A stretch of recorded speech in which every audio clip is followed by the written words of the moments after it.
जी अस्सलाम वालेकुम नाजरीन, कैसे हैं। मैं हूं आपका होस्ट मुदस्सिर और आप लोग देख रहे हैं माई हेल्थ चैनल।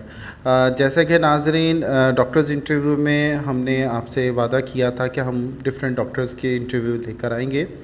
तो आज हमारे पास यहाँ पे डॉक्टर अब्दुल मन्नान साहब मौजूद हैं, जो कि फ़िज़ियोथेरापिस्ट हैं और इस वक्त स्पेशलाइजेशन कर रहे हैं पेडियाट्रिक फ़िज़ियोथेरापिस्ट में। तो जी अस्सलाम वालेकुम सर। वालेकुम अस्सलाम, कैसे हैं आप? अल्हम्दुलिल्लाह सर, ठीक ठाक। आप सुनाएं। सर अपनी स्पेशलाइजेशन के बारे में कुछ थोड़ा बताइएगा। जी, मैं स्पेशलाइजेशन कर रहा हूँ पेडियाट्रिक फ़िज़िकल थेरेपी में। ये अभी पाकिस्तान में नई शुरू हुई है, MS paediatric physical therapy, PPT कहते हैं इसको। और इसका बेसिक फ़ोकस होता है पेडियाट्रिक जो हमारे बच्चे होते हैं, स्पेशल बच्चे होते हैं, लाइक कोई सेरेब्रल पाल्सी के बच्चे होते हैं, डाउन सिंड्रोम के पेशेंट होते हैं, या पोलियो के पेशेंट होते हैं, या जितने भी बच्चों के मसाइल होते हैं फ़िज़िकल थेरेपी रिलेटेड, तो उन पर हम फोकस करते हैं, अपना उनकी रिहैबिलिटेशन का काम करते हैं इसमें। जी डॉक्टर साहब, ये बताएं कि फ़िज़ियोथेरापिस्ट क्या चीज़ है, क्या कैसे होती है, ये इसमें क्या चीज़ आती है। फ़िज़िकल थेरेपी मेडिकल की एक ऐसी ब्रांच है जिसमें हम फ़िज़िकल मीन्स के ज़रिए पेशेंट का ट्रीटमेंट करते हैं, जिसमें हम मैनुअल थेरेपी भी यूज़ करते हैं, इलेक्ट्रोथेरेपी भी यूज़ करते हैं, बहुत सी मोडेलिटीज़ भी यूज़ करते हैं। और ये बहुत वास्ट फील्ड है। हम एक्सरसाइज भी पेशेंट को करवाते हैं, इसमें जिम के इंस्ट्रूमेंट्स भी होते हैं, हाइड्रोथेरेपी का एक सेटअप भी होता है जिसमें एक स्विमिंग पूल में पेशेंट को एक्सरसाइज करवाई जाती हैं मुख्तलिफ प्रॉब्लम्स को क्योर करने के लिए। और ये हर एज ग्रुप के मसाइल को, यानी बच्चे हैं, अडल्ट हैं और स्पोर्ट्समैन हैं, या कोई जेरियाट्रिक्स के जो पेशेंट होते हैं, बूढ़े पेशेंट जो होते हैं, उन सब को डील करने के लिए फ़िज़िकल थेरेपी हेल्पफुल होती है। और एक वाइड रेंज ऑफ जो प्रॉब्लम्स हैं उनमें हम फ़िज़िकल थेरेपी को यूज़ करते हैं, पेन को कंट्रोल करने के लिए और रिहैबिलिटेशन को मेंटेन करने के लिए, बॉडी को मूव करने के लिए, और डिफरेंट एक्सरसाइज रिहैबिलिटेशन का काम हमारा, हम फोकस करते हैं उस पर। डॉक्टर साहब, इंसान जैसे जैसे बूढ़ा होता जाता है, साथ ही उसको दर्दें घेर लेती हैं। अक्सर यही देखने में आता है कि बूढ़े लोग जो हैं उनको कोई ना कोई घुटनों में दर्द, कमर में दर्द, कभी किसी चीज़ में दर्द। तो ये हड्डियों में जो प्रॉब्लम्स आती हैं, इसकी एक तो वजूहात बताइएगा कि ये इनकी क्या वजूहात होती हैं, इनका कोई ट्रीटमेंट किस तरह से किया जाता है और इसके लिए बेटर क्या है कि वो किस तरह से अपनी ज़िंदगी को गुजारें। ओल्ड एज पेशेंट्स में मुख्तलिफ़ किस्म की चेंजेस आ रही होती है एजिंग की वजह से।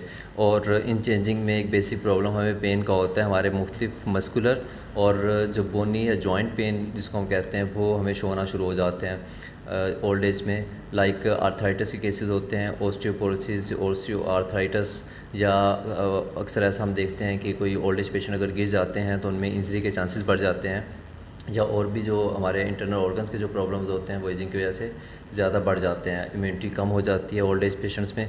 तो ऐसे पेशेंट्स में हम कोशिश करते हैं कि उनकी रिहैबिलिटेशन का काम बेहतर किया जाए, और जो उनकी पेन मैनेजमेंट है उस पर काम किया जाए, ताकि उनकी जो रिमेनिंग लाइफ है वो बेहतर तरीके से गुजार सकें। विदाउट मेडिसिन हम कोशिश करते हैं कि उनको सर्जरी और जो पेन किलर है उनका कम से कम यूज़ करवाया जाए, ताकि उनके जो साइड इफ़ेक्ट होते हैं हम उससे बचा जा सके। क्योंकि ऐसे पेशेंट में हम देखते हैं कि जब सर्जरी एक दफ़ा हो जाती है ओल्ड एज पेशेंट में या उम्र जंग लोगों में भी, तो उसके बाद उसके में कुछ ना कुछ साइड इफ़ेक्ट भी बाज़ वक़्त देखने को मिलते हैं, और अमूमन बाद में दोबारा सर्जरी भी करवानी पड़ती है अगर हीलिंग ठीक से नहीं हो रही, या अगर पेशेंट में कोई और सेकेंडरी इश्यूज़ भी हैं, डायबिटिक का मसला होता है या हाइपरटेंशन का मसला होता है, तो भी सर्जरी प्रॉपर तरीके से कामयाब नहीं हो पाती। तो हमारी कोशिश होती है कि हम फ़िज़िकल थेरेपी के ज़रिए, नेचुरल मीन्स के ज़रिए पेशेंट को एक्सरसाइज करवा कर या मोडेलिटीज़ यूज़ करके पेशेंट की पेन, जॉइंट पेन है या मस्कुलर पेन है, उसको कंट्रोल कर सकें। और इसके लिए बेहतर ये होता है कि हम यंग एज से अपना लाइफस्टाइल ज़रा बेहतर करें, ताकि हमारी बॉडी इतनी स्ट्रॉन्ग हो और हमारे मसल इस कंडीशन में हों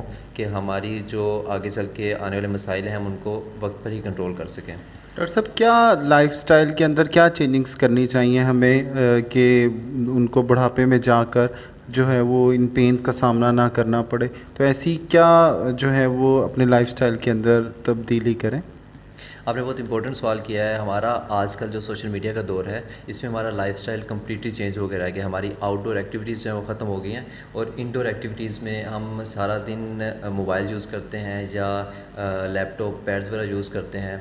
और अगर हमें कहीं बाहर ट्रैवल करना होता है तो हम गाड़ी या बाइक का इस्तेमाल करते हैं। पैदल चलने या साइकिलिंग का रिवाज ख़त्म हो गया है। मैदान में जाके हमारी स्पोर्ट्स करने का ट्रेंड जो है वो ख़त्म हो गया है। तो ऐसी कंडीशन में हमें अपने लाइफस्टाइल में फ़िज़िकल एक्टिविटी को एक बेसिक पार्ट बनाना चाहिए। जैसे हम खुराक को अपने जिस्म के लिए ज़रूरी समझते हैं और उसके बगैर हमारा दिन नहीं गुजरता, हमें अपनी फ़िज़िकल एक्टिविटी को, मॉर्निंग वॉक को और स्ट्रेचिंग और कुछ स्ट्रेंथनिंग एक्सरसाइजेज जो हैं डेली बेसिस पर उनको ज़रूर करना चाहिए, जिससे हमारे मसल्स ना सिर्फ फिट रहेंगे बल्कि एजिंग का प्रोसेस जो होता है वो भी काफ़ी हद तक कंट्रोल होता है और हमारे जो ओल्ड एज प्रॉब्लम्स होते हैं वो भी हमें लाइफ में जाके कम फील होते हैं। जी नाजरीन, आपने सुना कि अपने लाइफस्टाइल को चेंज करना चाहिए। अभी से एक्सरसाइजेज करने की आदत डालें, को हल्की फुल्की एक्सरसाइज रूटीन के अंदर वर्कआउट रखें ताकि आप जब आप बुढ़ापे में पहुँचें तो आपको दर्दों का सामना ना करना पड़े। डॉक्टर साहब, ये बताइएगा शटीका की दर्द क्या होती है? शैटिका की पेन बेसिकली, शैटिका हमारी बॉडी में एक नर्व है जो हमारी कमर से निकल के हमारी टांग में ट्रैवल करती है।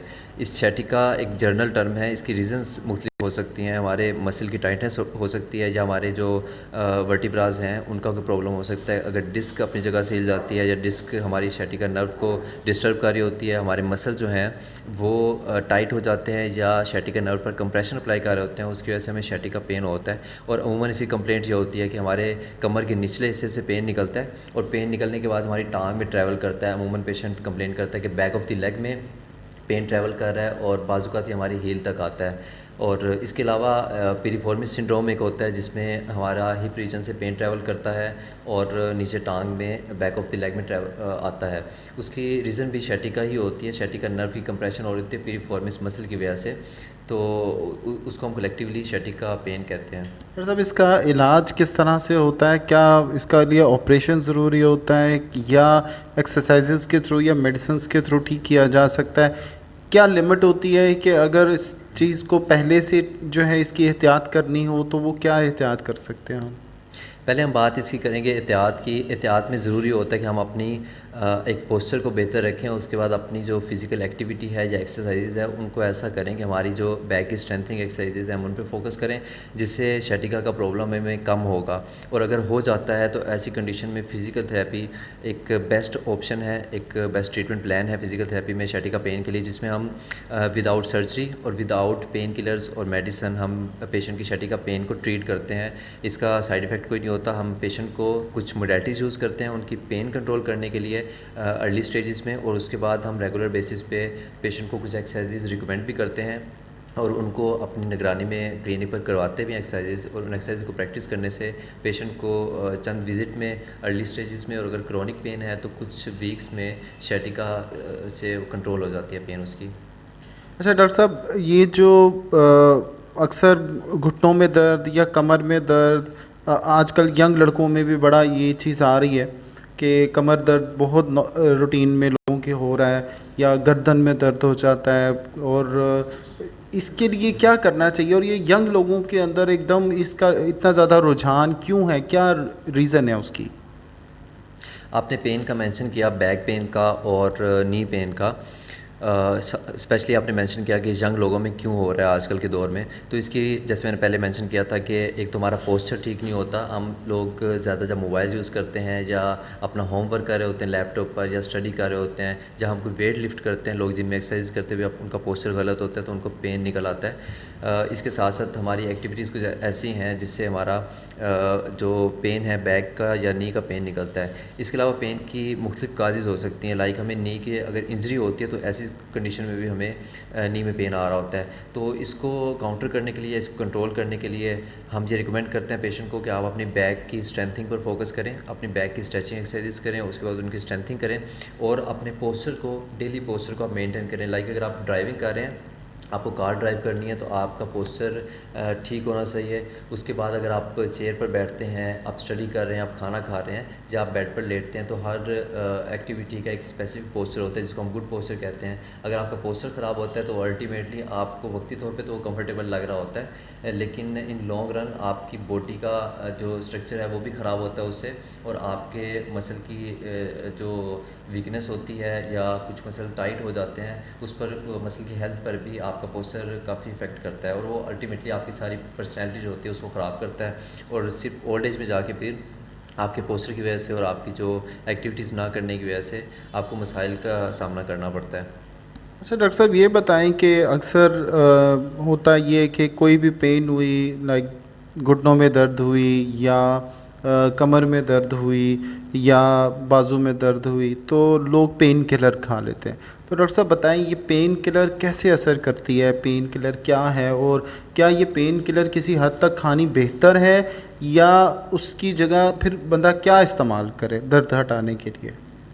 हमारे यहाँ अनफॉर्चुनेटली हमारे रीजन में, इंडिया, पाकिस्तान और हमारा जो एशिया का कुछ एरिया है उसमें पेन किलर का इस्तेमाल और मेडिसिन का इस्तेमाल ख़ासकर बहुत ज़्यादा किया जाता है। और इसमें अमूमन ऐसा होता है कि हमें कुछ पेन किलर्स के नाम ज़ुबानी याद होते हैं, और अक्सर हमने ऐसा भी देखा कि उनकी एडवर्टाइजमेंट चल रही होती है, और लोगों को जब कभी कोई मसला होता है तो अर्ली स्टेजेस में खुद ही घर पर उसका पेन किलर ले लेते हैं। तो बेसिकली पेन एक सिग्नल होता है जिसका मकसद ये होता है कि आपकी बॉडी में कोई प्रॉब्लम चल रहा है। आप पेन किलर खाने से आपकी जो पेन है वो रुक जाती है। लाइक अगर आपके सेल फ़ोन पर आपको कॉल आ रही है और आप उसको साइलेंट पे कर देते हैं तो फ़ोन आता रहेगा लेकिन आपको उसकी आवाज़ नहीं आएगी। तो आप जो पेन किलर है वो भी यही काम करती है कि आपका जो सिग्नल ब्रेन को जा रहा है कि आपके जिस्म के फ़लाँ हिस्से में कोई प्रॉब्लम है जिसकी वजह से आपको पेन हो रहा है, तो पेन किलर वो सिग्नल रोक देती है, लेकिन जो प्रॉब्लम है नी में है या बैक में है वो प्रॉब्लम सस्टेन रहता है। तो हमारी कोशिश होती है कि हम पेन के बगैर ट्रीटमेंट करें, और अगर ज़रूरत पड़ती है तो क्रोनिक स्टेजेस में कुछ ना कुछ हम पेन किलर लेकिन कम पोटेंसी का यूज़ करते हैं, क्योंकि पेन किलर के साइड इफ़ेक्ट बहुत ज़्यादा होते हैं हमारे लीवर पर, हमारी किडनी पर, और अल्टीमेटली वो ओल्ड एज में जाके हमारा स्टमक भी ख़राब होता है और बाकी जो ऑर्गन्स हैं उन पर भी इफेक्ट करते हैं। तो हमारी कोशिश होती है कि पेन किलर को कम से कम यूज़ किया जाए। बल्कि मैं सभी को रिकमेंड करूँगा, जितने भी सुनने वाले हैं, कि पेन किलर को अपने डॉक्टर के मशवरे के बगैर ना यूज़ किया करें, और जब कभी आपको कोई पेन होता है तो आप डॉक्टर से कंसल्ट करें कि पेन की बेसिक रीज़न क्या है। जो रीज़न है आप उसको ट्रीट करें। पेन तो सिर्फ एक सिग्नल है, सिग्नल को ट्रीट करने का मकसद नहीं है। बात यह है कि आपको जो प्रॉब्लम हो रहा है आपके जिस्म के किसी भी हिस्से में, आपने उस प्रॉब्लम को ट्रीट करना है। जी नाज़रीन, आपने सुना डॉक्टर साहब ने बहुत अच्छी बात बताई कि पेन किलर के साइड इफ़ेक्ट मौजूद हैं। पेन किलर के आदी मत हों, बल्कि उसकी जगह आपको जो पेन किस वजह से हो रही है उस वजह की आपको जो है वो डॉक्टर के पास जाकर प्रॉपर उसका ट्रीटमेंट करवाना आपके लिए बेहतर है। तो पेन किलर के साइड इफ़ेक्ट से बचिए चाहिए, आप डॉक्टर साहब से मशवरा ले सकते हैं। माई हेल्थ के मेडिकल सेंटर पर आप तशरीफ़ लेकर आएँ। डॉक्टर साहब से, आप स्क्रीन पर नंबर देख रहे हैं, डॉक्टर साहब से अपॉइंटमेंट लें। अपॉइंटमेंट लेने के बाद आप यहाँ तशरीफ़ लाएँ। अगर आपको किसी किस्म का प्रॉब्लम है, पेन का, शरीका की पेन है, या आप अपने पोस्चर के बारे में थोड़ा कॉन्शियस हैं कि आपको जो है वो अक्सर उसकी वजह से प्रॉब्लम, नेक में प्रॉब्लम रहती है, या आपको बैठने का काम बहुत ज़्यादा करते हैं, तो इस किस्म की प्रॉब्लम्स रहती हैं, तो आप डेफिनेट यहाँ पर तशरीफ़ लाएँ। बड़ी मुनासिब फ़ीस के अंदर आपको बड़ा अच्छा ट्रीटमेंट मिलेगा। तो इंशाल्लाह अगले इंटरव्यू में हम मज़ीद डॉक्टर साहब से कुछ इसी तरह की जो है वो सवालात करेंगे और मज़ीद आपके लिए मुफीद मालूमात लेकर हाज़िर होंगे। अगर आप डॉक्टर साहब से कोई भी सवाल करना चाहें अगले इंटरव्यू से पहले, जो कि नेक्स्ट वीक में होगा, तो आप उसके बारे में नीचे कमेंट बॉक्स के अंदर अपना वो सवाल लिखकर सेंड कर सकते हैं, तो हम आपको अगले इंटरव्यू में वो सवाल आपके नाम से पूछेंगे। जी, चैनल को लाइक करना मत भूलिएगा। इंशाल्लाह अगले इंटरव्यू में फिर हाज़िर होंगे। अल्लाह हाफ़िज़।